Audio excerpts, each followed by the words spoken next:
Hello and welcome. Today, we are diving deep into a really puzzling and honestly terrifying experience, the panic attack. We're going to unpack that vicious cycle that makes them feel so persistent and, most importantly, talk about how to actually break it.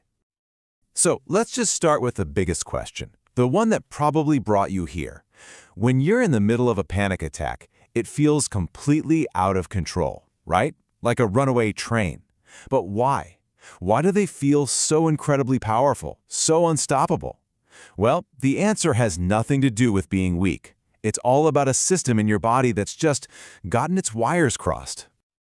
Okay, so let's get into our first big idea here, the panic false alarm. To really get what a panic attack is, you first have to understand what anxiety is for. And here's a spoiler, it's not a flaw. It's actually a feature of being human. I want you to think about your body's anxiety response like a super sensitive smoke detector. You know, when there's a real fire, you want that thing blaring its head off. It's there to save your life. But a panic attack? That's what happens when the alarm goes off. Loudly, terrifyingly, but there's no fire. There's not even any smoke. It's a false alarm. The system works perfectly, it's just reacting to the wrong thing. So, what happens when that false alarm goes off? Well, your brain learns something from it. It forges this incredibly powerful but totally incorrect connection. It learns to associate a completely normal body sensation, like your heart beating a little fast, with the immediate threat of danger. And that one wrong idea, that's the tiny seed that the whole vicious cycle of panic grows from. Now that mistaken connection is just the starting point. The real problem, the thing that gives panic all its power, is what we do next. We fall right into what's called the trap of avoidance. And this slide right here, this shows you the trap in action.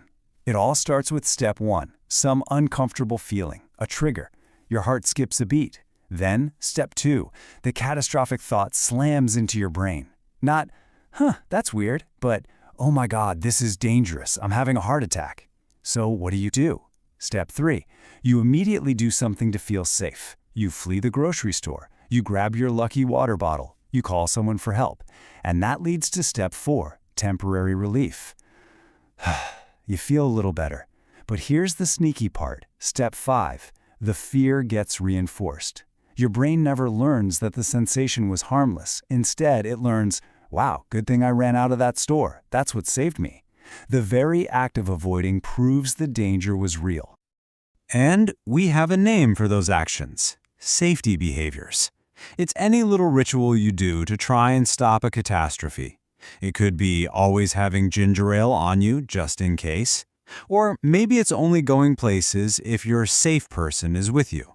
Or constantly scanning rooms for the exits. They feel like they're helping, but they're actually the fuel that keeps the panic fire burning. And this is why getting the difference between a safety behavior and a real coping skill is such a game changer. Look on the left. Safety behaviors are all about escape. They shut down any new learning and just make the fear stronger. Now look to the right. Real coping skills. They help you stay in contact with the fear, to learn from it, to teach your brain that you can, in fact, handle it. So this cycle we've been talking about, it doesn't just stay in your head. It creates massive ripples that affect every part of your life. And to really see how big those ripples are, let's look at some really striking data from a study on people with PTSD who also deal with panic attacks. I mean, just look at these numbers. They're staggering. See what happens when you add panic attacks to the equation for someone with PTSD? The rate of depression, it more than doubles, jumping from just under 28% to over 61%. Medically unexplained pain, it more than triples. And that last row, severe life impairment, we're talking major problems with work, with your social life, with your family. It just skyrockets. Let's just pull out that last number for a second. 84.4%. More than 8 out of every 10 people with both PTSD and panic attacks said their condition severely got in the way of their life. That's the real-world cost of this vicious cycle. It doesn't just feel bad, it can literally stop you from living the life you want to live. Okay, so if avoiding the fear is what feeds it, What on earth is the solution? Well, it's going to sound completely backwards, but it's one of the most proven things we have. It's about turning toward the fear. It's about, and I'm not kidding, practicing panic. I absolutely love this quote from CBT expert Kimberly Quinlan. She says a client will be proud that they avoided panic, and she'll say, "Boo, I want you to have panic." Now that sounds shocking, right? But it perfectly captures the logic here. The goal isn't to never feel those sensations again. The goal is to teach your brain that you can handle them when they show up. And that is the entire point of a treatment called exposure therapy. It's designed to help you break that false link between a physical feeling and the idea of danger. You do it by intentionally and safely bringing on those feelings, so your brain can learn through direct experience that they're just not harmful. They're uncomfortable, for sure, but they won't hurt you. You learn that you can survive it. So what does this practice even look like? Well, it could be something as simple as spinning around in a chair to get used to feeling dizzy. Or it might mean going to a place that scares you, but in a lower stakes way, like a mall in a different city where you don't know anyone. And a huge piece of it is gradually, one by one, letting go of those safety behaviors to prove to your brain you never needed them in the first place.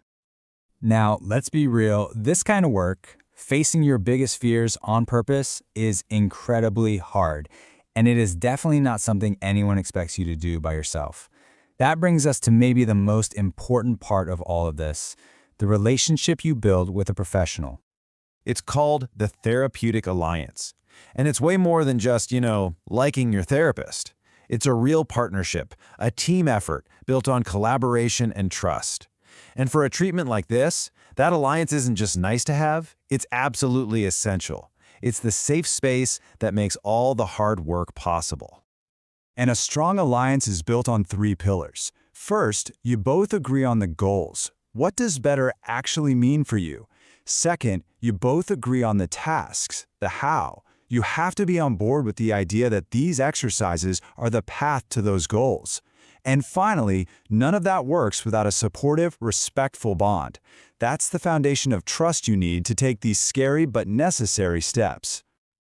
So a great way to think about it is like this. Your own desire to get better, your motivation. That's the fuel. It's what gets this whole thing started. But that therapeutic alliance, that's the engine. It's the powerful, supportive machine that takes all that fuel and actually drives recovery forward. And that really brings us to the final thought I want to leave you with. For so long, our instinct when we feel panic is to run, to hide, to find safety by getting away from it. But what if everything we've talked about today points to a totally different idea? What if the true path to feeling safe isn't about avoiding fear at all, but about finding the courage with the right support to walk straight through it?